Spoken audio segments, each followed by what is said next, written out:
multiple days in different weather conditions. Like, have you not been paying attention to my channel then? But honestly, like anybody who states obstruction while standing on the earth, Yellow. what? No. Hey, Hey, Flat You're not Earth going to kick Ginger. everybody, are you, Flat Earth Ginger? Swear to God, I won't do that. Cool. Good lad, good lad. sweet. I didn't even get a chance to show my 1-inch observations or my 1-foot observations. Do that. We'll We do that don't in the next do show. 1 inch. I'm just gonna. That will blow the mind. Yeah, just do that at the beginning of the next show, or when I'll even bypass doing housekeeping. We'll get straight into it. So I'll keep the momentum going. I'm going to start in a couple of minutes, okay? Say that Didn't hear again. any of that. I'll keep the momentum going and start the show in a couple of minutes' time. Okay. Hello. Hello, Earth Flattener. Hi. Hey, if any of you guys are interested, I had an interview on Dogma Debate a couple of episodes ago from them. And if you guys just want to go and visit either the Twitter for David Smalley and just show some interest in a follow-up episode, I'd appreciate it. What channel is it called? The podcast is called Dogma Debate, but the host is David Smalley, and that's his Twitter account. It's just David Smalley. Smalley. So he was talking about doing a follow-up debate on the episode as we were wrapping it up, but I thought maybe if we got some traffic and showed some interest that it would be sooner rather than later.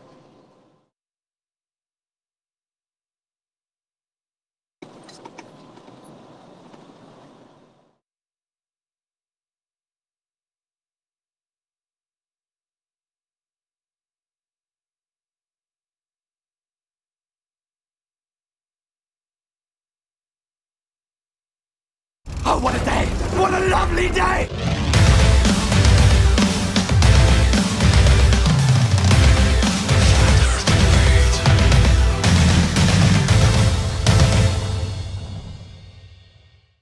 Welcome to Flat Earth Debate. I'm your host, Nathan Oakley, and if you're new to this channel, or you have not done so already, be sure to subscribe and hit the bell notification icon to keep up to date with the Flat Earth Debate.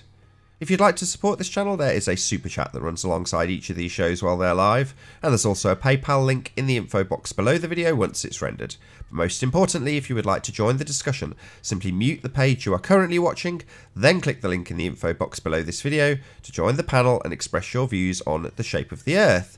If you do join, please don't swear. If you do, you'll be ejected, and if you are, please don't try to rejoin the stream using sock accounts. You'll be warmly welcome back on the next stream.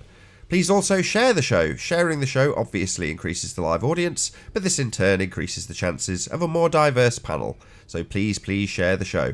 And one last time, if you're new to the channel or you've not done so already, be sure to subscribe and hit the bell notification icon to keep up to date with the Flat Earth Debate. Now we are joined by Unbelievable Productions, The Plain Truth, Ranty Flat Earth, Sleeping Warrior, Physics Warrior. Is it Physics Warrior? Can't see. Peanuts Clark, Flat Earth, I don't know the rest of your name, Earth Flattener, and Darwin. Good to have you all. Good afternoon. Hello. What up? If anybody would like to join, just let me know, and I'll definitely leave the panel. I think you're pretty much safe, mate. They don't want to join at the minute because, well, they don't have any evidence anymore. There used to be a load of evidence, but it doesn't seem to exist anymore. Nobody wants to present evidence for this sphere. Well, just in case we have a brave Glober that has balls, I'll give up my spot. How admirable. Yeah, But I can confidently say that won't be necessary. Well, if we hear from the chat, I'll let you know. So, before we started the show, we were getting some demonstrations because of people in the comments section, the peanut gallery. They've been saying, we don't present any flat earth proof on this, even though I have screen caps, you have to ignore my cold, screen captures of some of the stills that Ranty has put forth throughout the debates, the entirety of them, from about, debate 80, Ranty, thereabouts. Thereabouts, yeah. 90% of the debates Ranty's been involved, as is Anthony gathering up flat Earth information. So at the end of the last show, he was showing some of this information, and while that was going on, I was reading out some of the chat comments, because these guys have got nothing. They've got nothing to counter this whatsoever. So I'm going to click the icon for Ranty. You're up on screen now, Ranty. Periodically, I'll make you massive when it's appropriate. But yeah, if you carry on presenting your picks, because we're going to move on now to some of Ranty's inch-high observations, stuff that's basically on the ground. Anyway, I'll go on mute and let you do your own thing. Yeah, sure. This is a 1 foot observation from 18.1 miles. Again, this is looking at the same buildings. Hello? Is that plain truth? No, sorry, go ahead. All right. Yeah, it's not always me, Ranty, okay? Okay. And yeah, so I mean, they said, why don't I go on different days and take these observations from different altitudes, different weather conditions and such? Well, this was a different day, and from a 1 foot observation. And again, all these buildings, including over here, which is this very low lying land here that's no more than 20 to 30 feet high, in places at 30 feet at most. And we are obviously seeing it. We're seeing all these buildings again that I showed you in the video from the 6 foot observation, including the buildings of Barrow, etc., with the clock tower and such. And what's interesting with this set of images is the clear refraction line that runs through the image, but in where my cursor is now. For instance, this building here only has 2 windows, but it's showing 4, and you can actually see where the mountain sort of inverted on itself here, and this becomes more obvious in the rest of the images. But what it proves is that if that is the refraction layer, then where is the where are we? Let's show you. So we've got the refraction layer going through here, where you can't have refraction and looming at the same time. So you can't have your cake and eat it. You can't have both phenomena happening at the same time. This can't be a mirage being lifted up, and then you're having a band of refraction go through it, because that just doesn't work. That is impossible. I'll just scroll through a few of these images for you, and I'll get down to some of the more important ones to prove that point, which is this clock tower here. So as you can see, the clock tower is being broken up. We're starting to get 2 clock faces here, proving the and obviously the invertedness on this steeple, which is here. And later on in the image, you'll get to see it a little bit more on the next image. Obviously, these buildings, you shouldn't see these. They shouldn't be there anyway. So here we have this refraction layer, which is miraging it up, reflecting it up. But in your model anyway, we shouldn't see these buildings. This is a mirage that's being refracted up. Go figure. Doesn't work. It's absolute rubbish. What these images do show more than anything is that there is a band of refraction that we all know is there, but it isn't curvature. Quite often, the band of refraction is much lower down to the water, but on this day, for whatever reason, it appeared that we got underneath it. Here we can see where the building itself is starting to break apart. You can see where that refraction layer has dissipated now. It's very narrow, as you can see. It hasn't affected too much of the area, but it's in the right place where it's not reflecting both of these windows back up on itself again. In effect, everything beneath my cursor is just straight across the flat plane. We have a very small margin of refraction here, just very tiny. And then the rest of the image is just in proportion. The mountain goes up the same. There's nothing changing. It's just a crease in the image. And that's all we ever see. But normally that's down at the bottom, and that's why we get crumpling at the bottom, and things, will get mixed up. You can't really see what's happening at the bottom of on a lot of these images. But yeah, so there's a 1 foot observation. Do you want to try and find some 1 inch observations, Nath? Yeah, definitely. Yeah, Those okay. are Some videos. Go on, Ranty, whilst you're looking for that, Ranty, let me just screen share while you're looking for one. I want to read an article that I've just found from Reuters.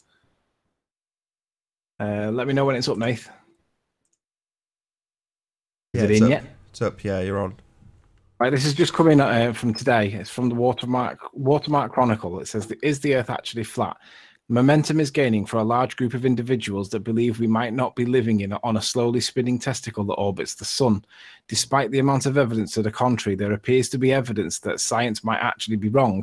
One reader sent in nighttime evidence from a town in northern England called Barrow, and it was looking 20 miles over the Irish Sea at Blackpool illuminations that were clearly observable despite the curvature of the Earth should not make this possible. A spokesperson from the Association of Royal Science and Education stated this was a very unique set of atmospheric conditions that simply don't happen very often, but on rare occasions it does seem like the Earth is flat.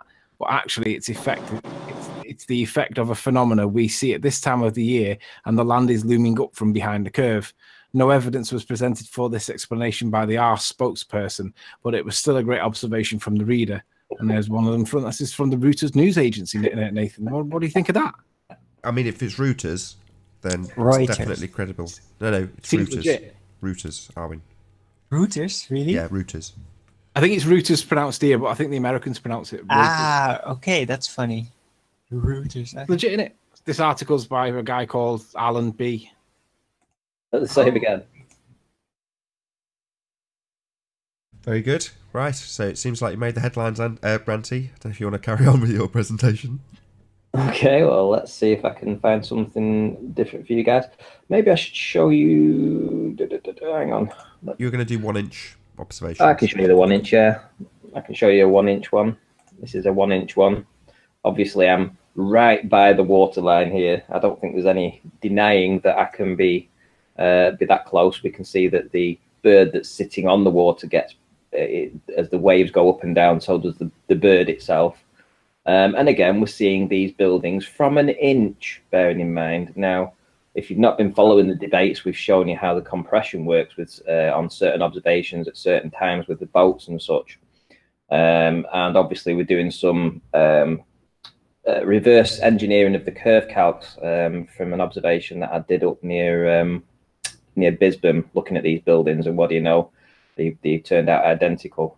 However, we're seeing these buildings, and again, we shouldn't see these buildings. They are not there. This is a figment of our imagination, even though we can see them.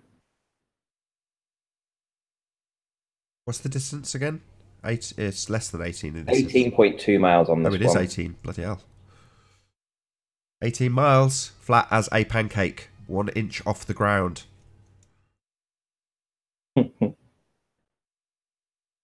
I mean, do they want me to try and see whether that was an accurate measurement of to an inch? Well, there's my finger in the water. That's a little bit. There we go. Look at that. So let's see how many comments in chat address this specific point. Why is it from an inch above the sand, the water, we can see stuff that should be clearly gone behind the curve at 18 miles away? Well, just, again, Ranty's had it on for a couple of minutes now. Just go through some of the recent comments and actually read them, see how many people are going, yeah, this is because Earth is obviously a ball, and their explanation thereof. I have a suggestion. Go ahead, Travis. What if Ranty would draw up an article with observations and contrast with what we understand the curve calculator to be? Make it, you know, and include some pictures, and make it available to all of us, and then we can just smash our local papers with submitting the article to the papers, so that they at least have something coming in to them with this information. Because I'm going to sing the same song over and over and over again. I honestly don't think we're going to get any traction unless we are presenting written documents that are reasonably argued and presented. So for whatever that's worth. Yeah, it's something that I think I'll do over the winter. I'll go through this past year's evidence, and I'll probably put something together. A lot of the work's already been done, to be fair. You want to explain this, Ranty? So, what's on screen? Sure. So this is obviously the same boat, but from two elevations. So one we had of an elevation of 1 foot, and the other one was an elevation of, I think it was around about 40 feet, if I remember correctly. I'm pretty sure it was. But what we're seeing here is the length of the boat is the same on both images, right? Or thereabouts. It's the same length. I've managed to get it to the same scale. We've got the lifeboat that's here, this orange lifeboat that's in the middle. And what I've done is this top part here on the top image, I've cropped that out, and this is the crop of it, and I've superimposed it on the bottom image. And as you can see, everything essentially lines up nice, and everything above the boat here, this small boat, everything is proportionate. So the length is the same, or the from left to right is the same. The height, what above this orange boat, everything's in proportion. The only thing that starts to change then is it gets into this compression zone, and we see with the image at the top, which is from an elevation of 1 foot, the camera is trying to resolve all of the image. So it's taking the details that it can get, things like colors and stuff. So if we look at the colors up here, we've got this band of orange that runs underneath it, which is obviously the hull. We can still make out the word Stena line on it. We can still see that this is what it's trying. It's trying to get all that information and put it into the data. So we're getting this orange part underneath here. We're getting the Stena line. We're getting everything the same. So all of the boat is visible. But look at the difference. Look how narrow the boat is here. How it's been compressed, literally being compressed. Now, if we looked at the 1 foot, the 1 inch observation that I did of the buildings at Barrow, this is the same sort of thing that we're seeing. We're seeing the top of the buildings that are there, that shouldn't be there anyway. They should be gone behind the curve of the earth, if you lived on a ball. But the bottom of the buildings themselves, they're being compressed. And this is what the camera does. This is how your eyes work. You're looking in a very, very, very, very small, narrow angle, and you're trying to get all that data and compress it because you're trying to see it all. And this is how it does it. This is what it does. It gives you the orange line at the bottom with the wording, and it's been compressed to essentially 40% of its size. So lengthways, it's the same. Anything out of that very, very narrow band stays the same. But when you get into this very, very narrow band here, it compresses everything and crushes it. So we're seeing all of the boat, but it just looks different. And if this didn't have that writing on it, they'd be saying you're missing a substantial chunk of the boat. And in reality, we're dealing with the effects of perspective. So angular size reduction, Airy's diffraction, all of these effects of the angle that you are viewing the target at, and its reduction in size based on its distance. Bearing in mind that if you calculated out how much obstruction you should see on a sphere, you would completely ignore all aspects of perspective and basically transpose this, a real world image, into an orthographic view of the world, which we don't experience. It's like taking yourself and removing yourself from the actual observation and looking at it side on, so that you maintain actual sizes. Now, as you can see on screen, Stena line it still says Stena line in both top and bottom image. Obviously, the top image is squashed, but if it wasn't for that Stena line writing being there, you would think that it was just being obscured by Earth curve, because that's what they would claim when using a perspective omitting or perspective hijacking, begging the question, proof of nothing curve calculator. Yeah, I've also got a third, there's 3 images on this particular one. This is from a different day. I've put a third boat on. It's the same boat, but it's on a different day. You can see it's on different days. But look at the amount of orange that we're seeing on the top image. So if I scroll into the top image, you can definitely see that the camera is resolving all of the orange underneath. You can make out the words much clearer here, Stena line. The orange runs right through to the front of the boat, almost to the front of the boat. Obviously, you've got the boat itself is breaking water, so we've got some splash going on around the front, and obviously that bit of splash is blocking out the very front of the boat orange. But then when you come down further down the boat, you can definitely see the orange here. You definitely see the Stena line. And again, I've done the same thing. I've made it the same width, lengthways. It's the same lengthways, it's the same height, apart from, anything that's out of it is the same. And what the very narrow part, anything from, say, the hull and beneath, is being compressed. And this is what we see. You know, from a high elevation, you get to see all of the boat, and it looks all nice and clear, which is the bottom image. And when you get down to very low angles, this is how the optics work.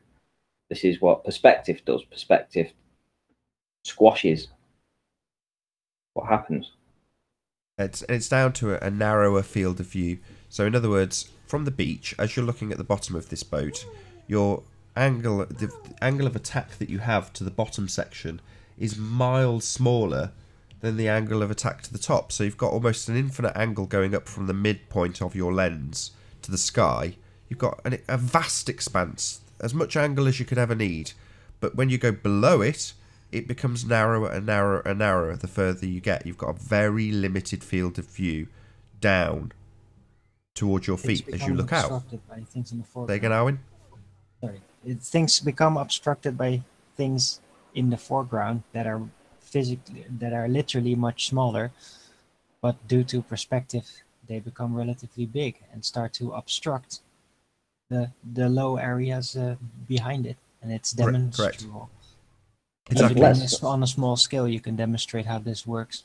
Exactly. Now let's not forget that the 1 foot observation, these top two images that I did from 1 foot, I did the curve calcs again on this from 1 foot, and I worked out where the boat was at the exact time that I took the image, so I knew the distances.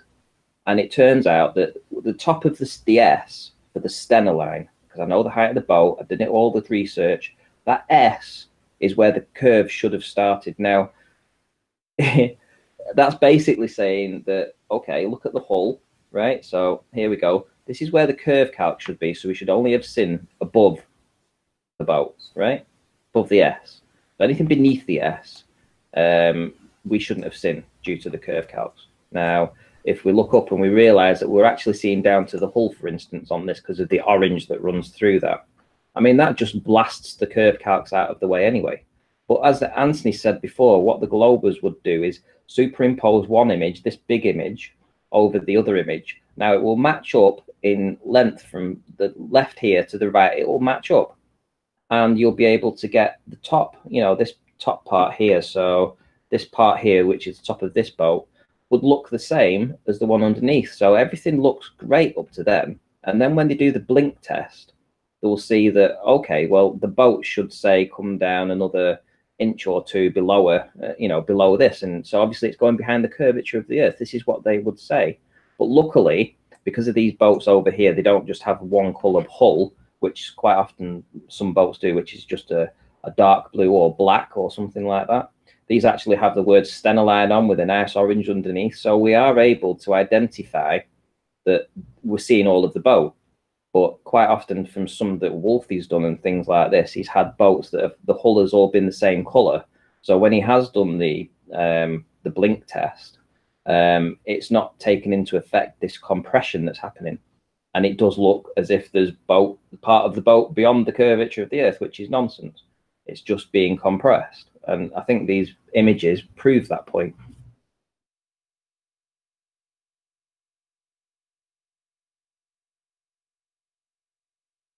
So Rumpus was asking what your height and distance was, and I said, why? Have you proven the R in your perspective hijacking calculator? His response, that it's been proven many times. So, Rumpus, I'd like to see this scientific evidence of R, please. Immediately. You've been asking for it for 400 odd shows. Never going to happen, is it? It's another boat. Instead of answering this question, which I've clearly posted in the chat, he has said that he's producing a website. Sorry, Rumpus. Scientific evidence of the R value you presuppose, please.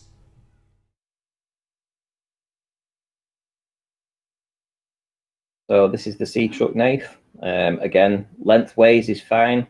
The orange part at the top is almost the same, I would say. It's slightly compressed, not 100% the same. But you can obviously see because of the length from left to right, and it's the same angle from the side. But obviously the top image is much, much smaller. Now, that was the image that I actually took, the top image. The bottom image, I managed to find the same boat on the internet and get the exact same side-on view. You can still see that it says the sea truck. You can make that out. SEA truck. You can still see it. So essentially, we're seeing again all of this boat, but look, it looks half the height, even though the length is the same, just being compressed. And that's what it will do. It'll compress things down, down, down, down, down. So at some point, it'll be there, but you won't be able to see it. Ranty, Yes.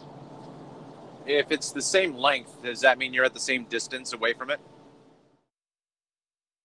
No, I wouldn't have thought so. It's the same. It's an image from the side, the same length, it's the same boat. So if it's the same length, it's the same boat. It's from the same side. It's the same. Everything's the same. It should be the same height too. You know, my image should match up with this one. Right, but my question is regarding perspective. So that if you were farther away, let's just say, for instance, that those two images are the same distance from you right now. If you moved a few miles farther back, then the length would also diminish. So my point is, in terms of just trying to understand what I'm looking at right now, because it looks like it was obviously on two different days, because the top image has a lighter blue than the bottom. Yeah. Well, yeah. If you look at the length of the sea truck words, so we go from here to here. That's the length of the sea truck words, and we go from here to here. It's the length of it. Almost identical. Yeah. Same as the boat length from left to right is the same. So we know that proportionately from left to right, it's the same. And because we're seeing underneath the sea truck, we can make out all the words of the sea truck. We know how much of this we're seeing, but it looks half the size. All I'm going to say, just again, and I'm not trying to say anything more than what's going to come out of my mouth right now.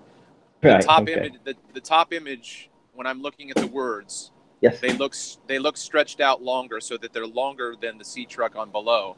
So that, to me, I'm just looking at two different images at a different distance, because it seems like the top image not only was compressed down, but also stretched out left to right. That's all I'm saying.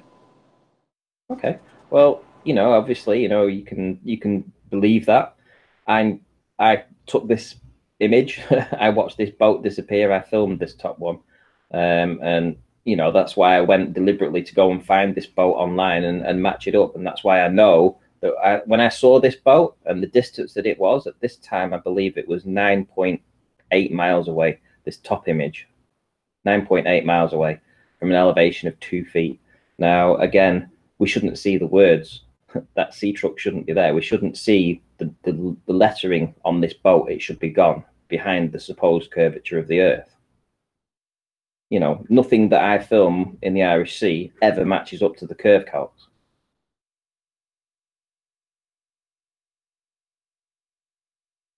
It's definitely compressed. And the shadow is very different. In the compressed image, the shadow or the sun seems to be coming from the right, a little bit from the back. So there's a lot of shadow on the sides. And on the other one, it's coming from the front of the boat. So that makes it look slightly different, but it is the same boat, and the top one was compressed. You seeing Shark Boat now? Oh yeah. Yeah. So Shark Boat's just another example of atmosphere playing tricks on what you're actually seeing. So this boat clearly isn't a shark. Its mouth, where my cursor is now, this area here that's going to be opening, closing, looking like a mouth. It's not the case. It's simply there's a band of air that's mirroring the bottom of the boat back on itself. So it's making it look as if the boat is acting like a shark with its mouth opening and closing. But that's just the atmospheric conditions on this particular day. This is what happens. People don't take this into account when they're just doing mathematics, say, for instance. They can sit behind a keyboard and they can talk maths, but they don't understand the realities of the world. And this is the realities of the world, is that there are weather conditions. And they don't understand what refraction actually is. They don't understand it. And this is what, you know, I've been trying to work out for this past year. And, you know, we've got plenty of answers for this. Ranty song. The ranty song, yeah, that's good. Isa, shout out to Isa. But I mean, there's plenty of observations. I mean, Craig, yeah, I've seen the Isle of Man from when I went to Wales, and I saw essentially all of the Isle of Man. That 1,200 feet of it should have been missing. Go figure that. And these guys will still say that we live on a ball, and everything that we see that's beyond this, the radius 8 inch per mile squared, every single thing over water, anything that we see, those buildings of Barrow, they're all looming. They're not really there. They're just holograms. So you've either got to use your own discernment and think, am I actually seeing this because it's just there? Or are they being loomed up? You know, if I had a gun and I tried to shoot at the building, would I be able to shoot at it? You know, if I had a rail gun, would it hit it? Or would I be aiming into the water because it's being loomed up along the curvature of the earth? It's so ridiculous. There isn't a single experiment ever that has showed that they can lift up and warp around the curvature of the earth a building or anything. You know, light does bend. They can make a light beam move, but they can't make a light form, a uniform lights loom up from beyond the hill. You know, you can't sit on one side of a hill and keep looking at the hill and expect to see something loomed up from beyond it. It's never happened in the history of anything. And yet they expect us to believe that everything, those buildings that we see from Barrow, they're being loomed up, even though it's repeated day in, day out, every time I go down. It's just retarded. It's fractal looming, baby. Fractal looming. Well, I could go on all day with this, but I'm not going to take up the whole show showing all my stuff that's been showed numerous times before. They did a solid half an hour on it, Ranty. I'm really grateful because I've named the show obviously and observably flat, which it is.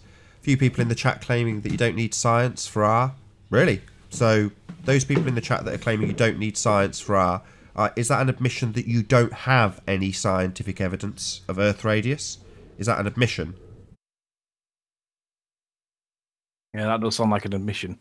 Nathan, just check Skype.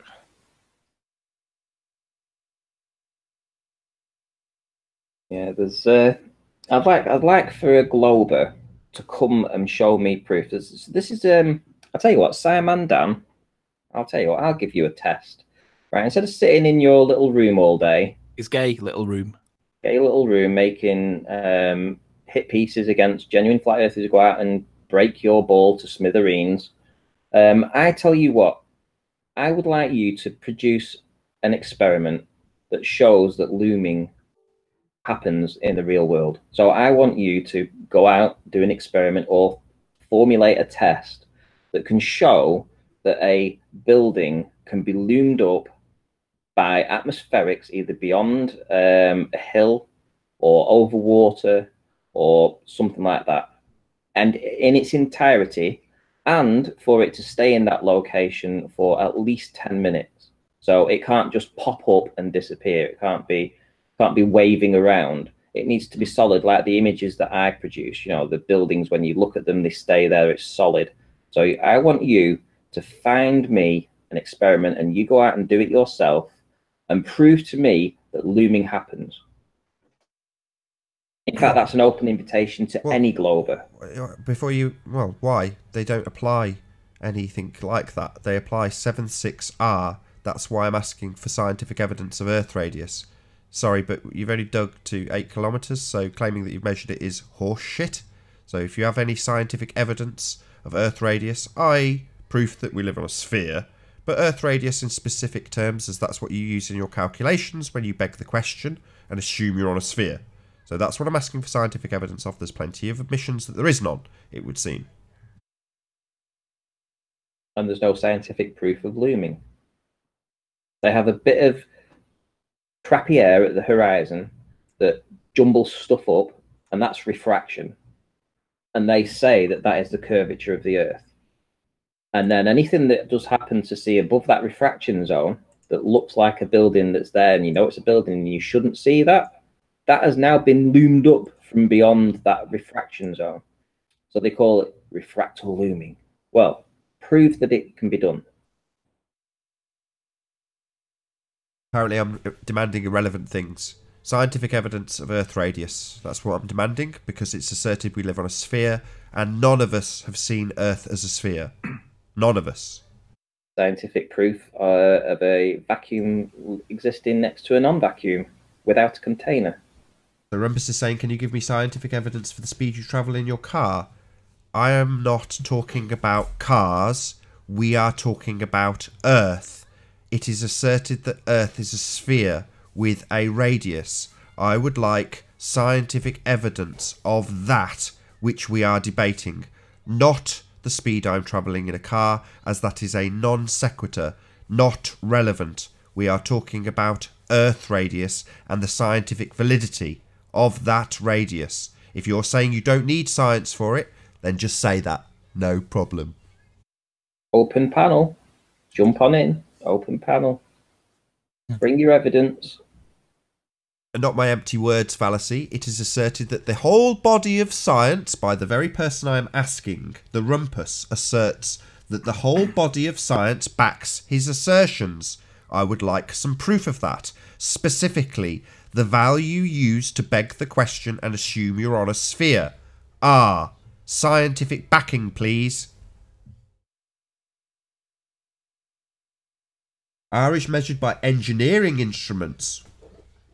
Validated by science. I'm not interested in the machinery being validated by science.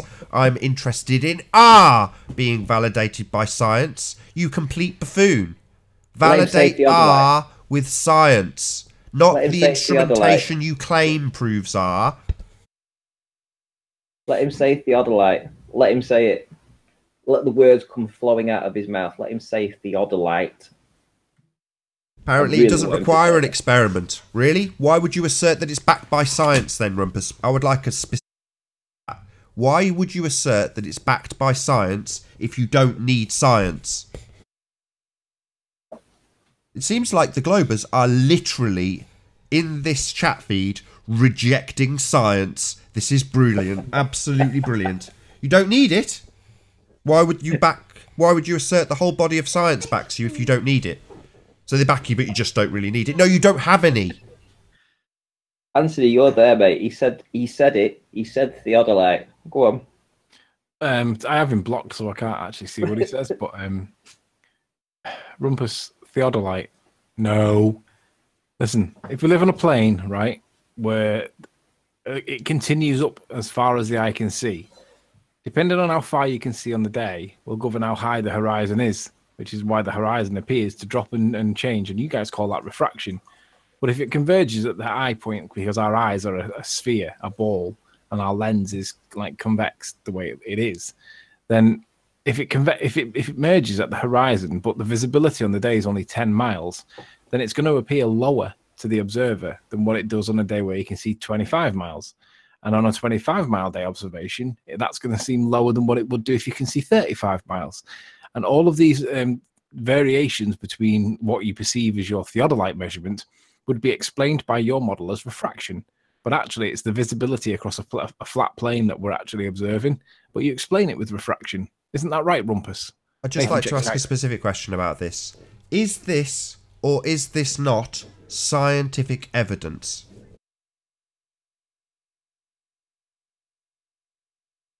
No. Sorry, yes, it is measuring things directly. Most certainly is part of science also. So it's science, Ron Burgundy. Okay, what's the formulated scientific hypothesis for this? Chop chop, Ron Burgundy, this is science, right? Rumpus says, I was called away. Okay, no problem, I can repeat it, Rumpus. You're talking about theodolites and I'm asking for scientific evidence. Is this or is this not scientific evidence? No hypothesis is needed. Well, then it's not science, Ron. Clearly you're a retard. If no hypothesis is needed, science requires hypotheses. Science requires experimentation. Hypothesis tests. Sorry, nihilist. You're not listening. You're not measuring the radius of Earth, my friend. You're telling me you've dug down to the core and measured it, you complete idiot? There's an assertion that it's spherical. So if you're going to tell me you've measured circles, Where are you getting spheres from? Nobody's measuring radius. So, if you want to assert radius, I would like scientific evidence. Specifically because it is asserted that you have the whole body of science backing you. So is this or is this not science? Rumpus says science has proved the tools. I'm not asking for scientific evidence of tools. I'm asking for scientific evidence of radius, Rumpus. Are you thick? Sorry, can I just ask the panel? Did anybody hear me ask for scientific validity of tools? No. No. Right, Tool. no. Scientific evidence of radius. Sorry, nihilist, silent nihilist. Slight nihilist. Can you tell me where it's been measured? The radius. Somebody taking a tape measure to the core of the Earth, are they, you idiot? No, it's apparently backed by science. So where is it? See, we don't need the Globers on the panel. Can rip them a new asshole from the chat. We already did with Rumpus. That's why he wouldn't come on with this theodolite nonsense, because he'd have to prove where the horizon was to start with.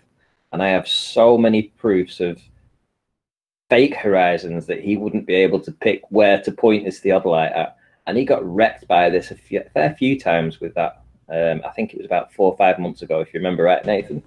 Sorry, he's saying science worries. Literally, he says, but science worries about. Science doesn't worry. Are you an absolute idiot? Why would you assert that science worries about things? You are the dumbest individual in the chat right now if you think science worries about things. Science doesn't have a head. It doesn't worry. It doesn't have emotions. It doesn't eat food. It's a methodology for establishing cause and effect. If you want to claim that we've got an effect of curvature, you better damn well prove it with science. So, is this theodolite science or not?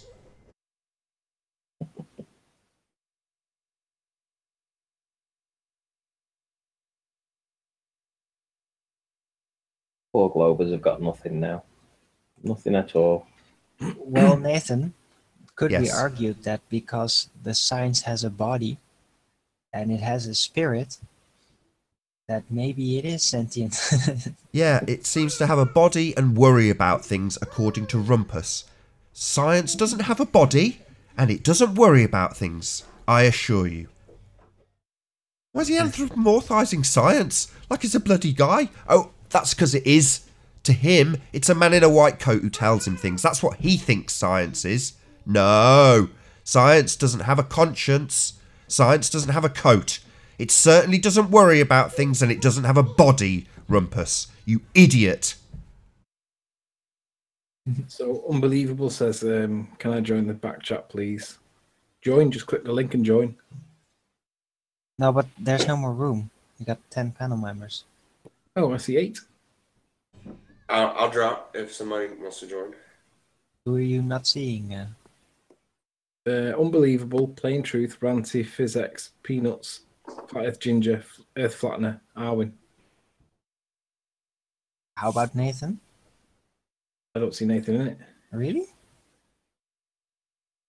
Do you What are see you Nathan asking? in it? No, but he does still count. He is on the panel in the actual hangout. Ah, right. Well, I don't see Nathan. That'll be why then. Nathan, check Skype. So, Okie dokie.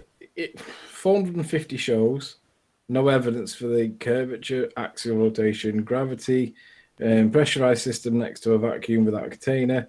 I mean, there is quite a substantial list at the start, and you guys claim that you have the full body of silence. Well, specifically Rumpus. Well, where is it? How do you tell the distance to the moon, Rumpus? Transit of Venus. Really? Yeah, that's based on an assumption, isn't it, Rumpus? It assumes that Venus is the same size as Earth, the light that we see in the sky. So what is the distance to the sun, and how do you know?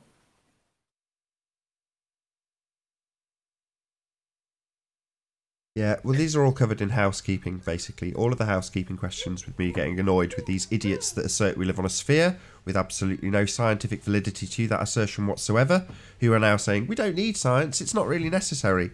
Yeah, these are the people that, 12 months ago, claimed science backed them.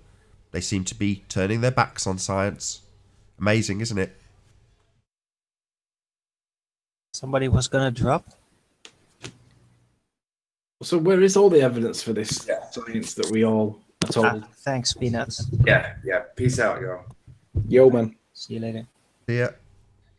Where is all this evidence? The whole body of science, Nathan. Well, where is it? I can't find where the distance to the sun comes from. I've asked and asked and asked, and Simon Dan has given me an answer, but no evidence. So where is the evidence for the sun? Hello. Where is the radar?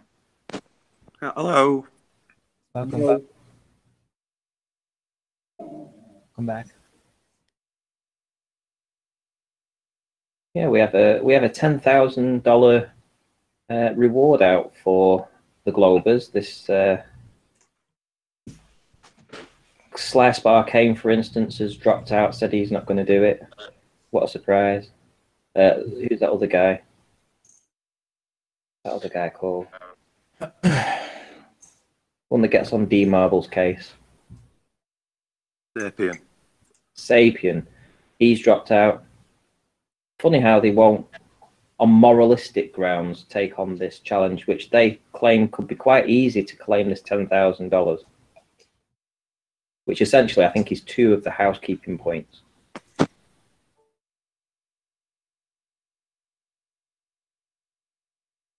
Yeah, we have housekeeping for a reason. And somebody else also said that nearly 500 shows, but nil impact on NASA. Nil impact on NASA. Okay, well, you might think that. But right now, when we started this show, when I came on Debate 70, I believe, Nathan, you were getting between 60 and 80 people watching. Now we're getting 231 in a little over 6 or 7 months. So I call that quite a substantial increase in awareness. Agreed.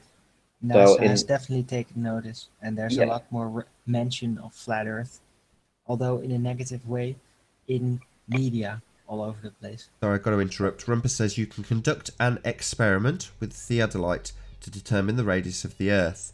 Excellent. I'd like you to post the formal hypothesis with both the alternative and the null. Hi, Pete. Pete Repeat's going to snipe everyone. Come out the back chat. I'd like the formal scientific hypothesis, the thing that we'll go forward and experiment with, using your theodolite. So I'd like the formal hypothesis, both the alternative and the null, posted in the chat, please. The thing is, there was a video dedicated to how this is debunked, and I don't know why he's reciting it. It's debunked, Rumpus. Move on. Now he's resorting to throwing his toys out of the pram. You have a childlike approach to science. Sorry, I'll ask again. You have just claimed that you can do science with your theodolite. Let's just go back and read it. You can conduct an experiment with a theodolite. An experiment, Rumpus, is a hypothesis test. So, before we go out and waste our time with something you assert to be science that is not, tell me what the hypothesis is. The reason you are not doing that, and instead have told me that I have a childlike approach to science, is because you can't post a formal scientific hypothesis, because this is not science. If you could, you would.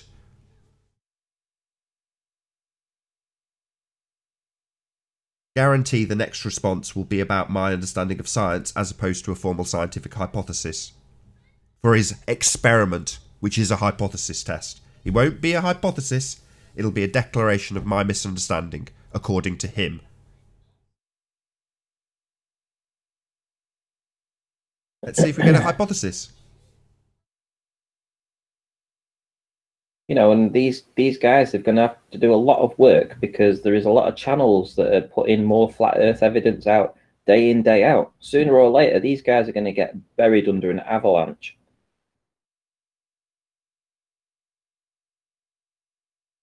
Let me know if I can jump in, guys. Jump in now, mate. Whenever you sure? like. Oh, lovely. Don't stand on ceremony. It was just watching Nathan's video last night about Simon Dan, and then I've been following Ranty and stuff. And I'm just talking. This is not sort of flat Earth. This is just from the YouTube side of things. And I think there's like well, I'll just explain it. So if Simon Dan is as popular as his subs and likes and his views, because it all ties in, they're all huge. Sorry, my point's getting lost here. Turn him up a bit, Nate. He's quiet. Is that better? Go on. So if Simon Dan's as popular, Sorry. I mean, of course he's as popular. Sly Sparkane didn't know who he was. He must be popular. No, I think I've got right. So if, just for argument's sake, he is this popular channel. He and what's he called? The other guy, Conspiracy Cats. They're obviously tag teaming. Conspiracy Cats is kind of has copied Simon Dan's style of sort of taking the mickey out of people. But the interesting thing that I found about it all is Simon Dan he's done quite a few shout outs to Conspiracy Cats now. But I don't know if Rant has watched this, but the other guy, the school teacher guy, his channel has hardly gone up. If Simon Dan had this following, you would expect a large percentage of that to go straight to Conspiracy Cats channel. That's not really true, because he's not Conspiracy Cats is on more than 2,100 subs, and he's only been on the scene for 2 months. Well, I'm on the same amount of subs, and I've been here for ages. But do you not think, obviously, if Simon Dan was this viral person, do you not think that a shout out you'd get quite a big increase in subs instantly? Well, I do, because it seems that everyone that subscribed to him over a period of 1 month, which was like 50,000 people in 1 month, you're right. He is going to be quite popular in their minds. So if he gives him a shout out, you would expect probably at least 10% of them would have headed over and subscribed to him, because they have done work. They've done a video where they were working together. So yeah, you should expect that Conspiracy Cats off the back of that would get perhaps around about another 5,000 subs, and he hasn't. Completely, totally, I totally agree. I'm just talking it from a YouTube side of things and how it seems to work. And Simon Dan has got no charisma or anything. His videos are boring. So just on the YouTube side of it, again, if you went from Simon Dan's channel to the other guy, the school teacher's channel, he although they're both taking the mickey, which I get, he's got more about him, and it's more amusing. So if you went to have a look, and what I'm saying is, if you're a Simon Dan fan and you go check out the other fella, you would sub to him if that's your thing. And his count's hardly moving, which tells me that all Simon Dan, or a massive majority of Simon Dans, are false. Well, Simon Dan can't science. I've never seen an iota of science from him. No, he did present a lens. He did show a lens. Crikey, I mean, yeah, piece of glass. Yeah, I can prove whatever he was trying. I forget what he was even trying to prove now. But he's trying to prove that the light from the sun's parallel, and it didn't prove that at all. But Conspiracy Cats is far more aware of science than he is, and he also has a slicker channel, so his videos are better produced. Yeah. He's funnier. He's more easy to engage with. You kind of prefer him much more than Simon Dan. Totally. And yeah, it's right. It's like, how is Simon Dan so popular when you've got Conspiracy Cats who does it better? He is, funnier. Why is he not popular? Yeah, completely. I get where you're going. Anyway, I'll jump off because I know your panel's full. I just wanted to get that point across because I'm just sort of keeping my eye on it because it's interesting, and I just think Simon Dan's false 100%, and it must be costing him a fortune. Well, I don't think he's paying for it. I think somebody's pushing it. I don't think he's paying for it. He might be, but I mean, nobody in Flat Earth gets that amount of subs in that short space of time. No. And does debunk videos. I mean, it's ridiculous. Right, guys, have fun. I'm going to go. Thank you. No worries. Right. Peace. Thanks, buddy. What was it? Yeah, you put a video out, Nathan, didn't you, last night about Simon Dan? Yeah, it got a couple of criticisms from people saying things along the lines of, it wasn't a fair comparison. You picked kind of nonchalant stories that weren't that important. And I was like, yeah, I'm really sorry. I couldn't find any debunkings of no-name flat earthers to make it a fair comparison. I mean, if I could find a gate video in amongst the death of a senator and ISIS stories, then I'd have used them to compare. But unfortunately, there wasn't anything shit enough to compare to Simon Dan in amongst the mainstream news articles and video pieces that were slick with nice intros and different backgrounds and slick editing and storylines. No, it was really difficult to find a comparison to the debunking of no-name flat earthers and videos about Gates that Simon Dan produces in the same room with the same backdrop and no intro. Yeah, it was hard to make a comparison. Really, what Simon Dan should do is open a consultancy and tell ABC, BBC and Vice News where they're going wrong. Because clearly, if they were following his methodology of doing shit videos in the same room with an empty shelf behind him, then they'd be getting the views he's getting. But clearly they're not, because covering a senator's death or, I don't know, a Bulgarian band or whatever they're covering, that sort of stuff just doesn't capture the imagination. Now, if you debunk a no-name flat earther that no one's ever heard of, then that definitely gets you 1 million views. So ABC, BBC, Vice News, just go to Dan. He can tell you where you're going wrong.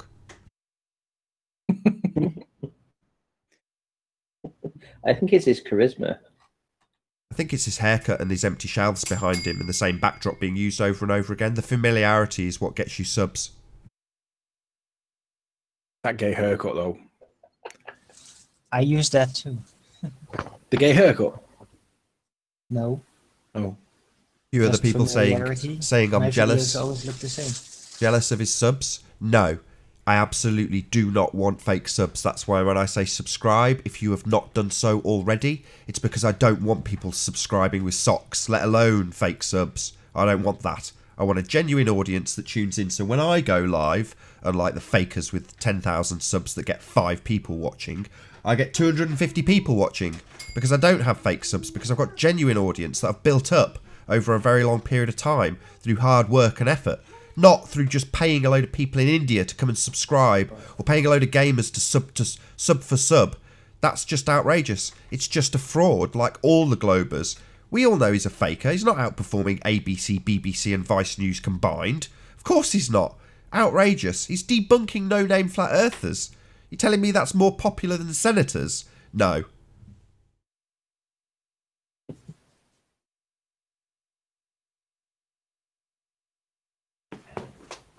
I don't know if somebody wants to round out for the last word, because it's actually 3 o'clock here in the UK and I have a Spanish class with my kid shortly, so I will be rounding out shortly. I don't know if anybody else wants anything to add. Yeah, I'll have one as well. Oh, there's Alan B. Oh, excellent. You can just... Hello, boys. Your favourite content providers here. Yes, indeed. Did you need me to present sound ill, Anthony? Nathan. Did you need me to present you, Anthony? Yeah, just give me 1 minute. I'm not quite ready yet. Hey, did you write that article about the M. Scott Feach? No, I had a chat with Scott last week, though. He's doing fine. He's working on a TV show, rather busy. Oh, last week? Well, this is really? a What is he newspaper working article on? today. This All is right. This is from today. Maybe I did write it then, Tony. Have you spoke to him in the last 24 hours? No, I haven't. I sent him a message, though. Has he sent one back? Not yet. He's probably asleep. He's in America. I wonder if he's seen the message. I've heard his eyeballs could be on the floor in some vacuum chamber somewhere.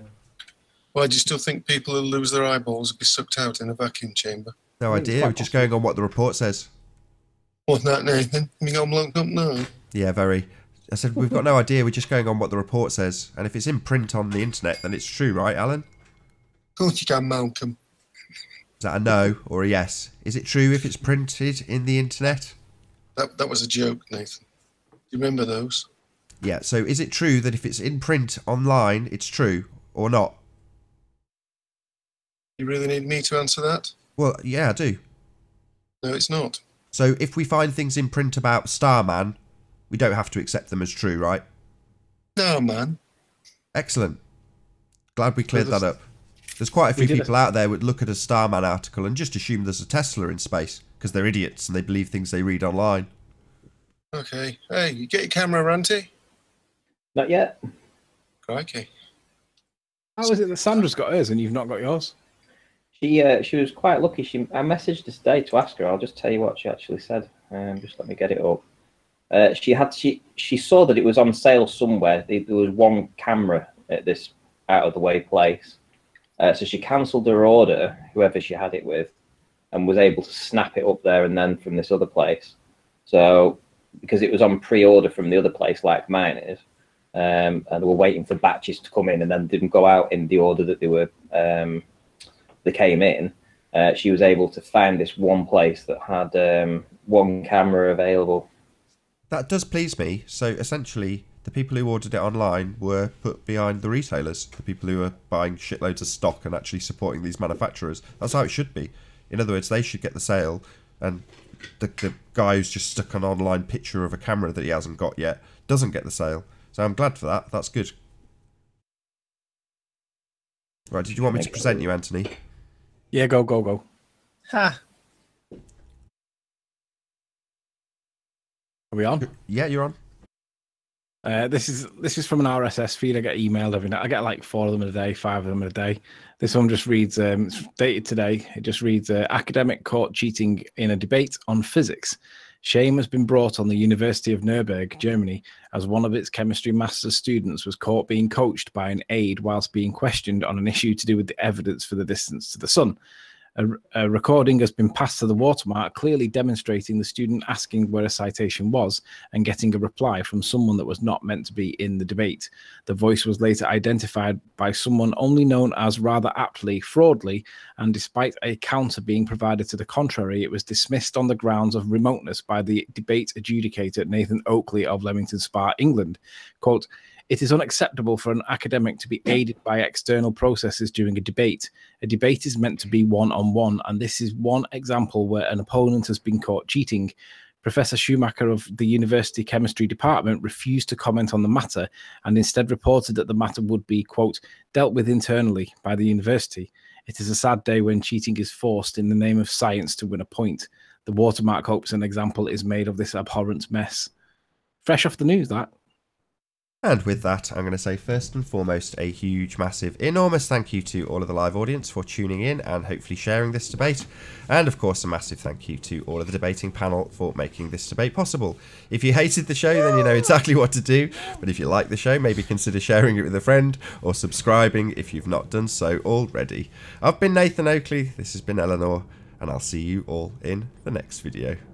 Oh, what a day! What a lovely day!